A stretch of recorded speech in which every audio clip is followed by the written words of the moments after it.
আপনি কি জানেন পৃথিবীতে একটা অদৃশ্য দেওয়াল আছে যেটাকে বলে ইনভিজিবল ওয়াল। তা কোনো প্রাণী, পাখি এবং মাছ অতিক্রম করতে পারে না। অবিশ্বাস্য মনে হচ্ছে, কিন্তু বিশ্বাস করুন, এটাই সত্য। আজ আপনাদের নিয়ে যাব এমন একটি রহস্যময় দ্বীপে যেখানে এই অদৃশ্য সীমানা লাইনটি রয়েছে, যাকে আমরা ইন্ডিভিজুয়াল লাইন বলছি। যে লাইন ইন্দোনেশিয়ার দুটি দ্বীপ বালি এবং লম্বক দ্বীপের মাঝখান দিয়ে গিয়েছে, কিন্তু এই দুই দ্বীপের প্রাণীরা কখনোই এই লাইন অতিক্রম করতে পারে না। আলফ্রেড রাসেল ওয়ালেস, তিনি ছিলেন একজন ব্রিটিশ প্রাকৃতিকবিদ, জীববিদ ও ভূগোলবিদ। ওয়ালেসের জীবনের অনেকটা সময় ব্যয় করেছেন প্রাণীজগৎ, পাখি, প্রজাপতি ও প্রাকৃতিক গবেষণায়। তাকে বলা হয় বিবর্তনের সহ আবিষ্কারক। ওয়ালেস লক্ষ্য করেন প্রাণীরা সময়ের সাথে পরিবেশের সাথে মানিয়ে নেয়, নতুন প্রজাতিতে রূপ নেয়। তিনি এই ধারণা লিখে পাঠান চার্লস ডারউইনকে।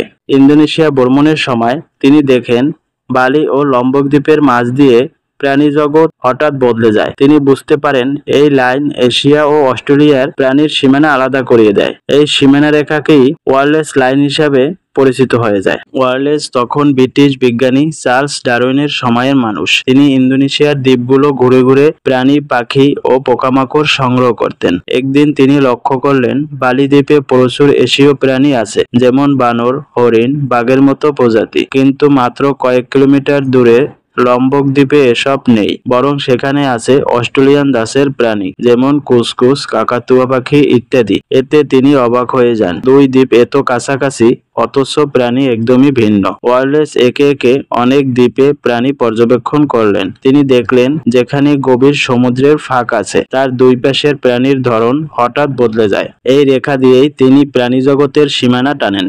এটি পরে বিখ্যাত ওয়ালেস লাইন হিসাবে পরিচিত হয়। এই আবিষ্কারের থেকেই বিজ্ঞানীরা বুঝলেন পৃথিবীর দ্বীপগুলো সবসময় যুক্ত ছিল না। কিছু দ্বীপের মাঝে গভীর সমুদ্রের কারণে প্রাণীরা এক জায়গা থেকে অন্য জায়গায় যেতে পারেনি। এর ফলে দীর্ঘ সময় ধরে আলাদা প্রজাতি তৈরি হয়েছে। এটি ছিল বিবর্তনের তত্ত্বের পক্ষে শক্ত প্রমাণ। ওয়ালেস এই আবিষ্কারের ডারউইনের সাথে মিলে যায়। তারা দুজনেই প্রাকৃতিক নির্বাচনের সহ আবিষ্কারক হিসাবে পরিচিত।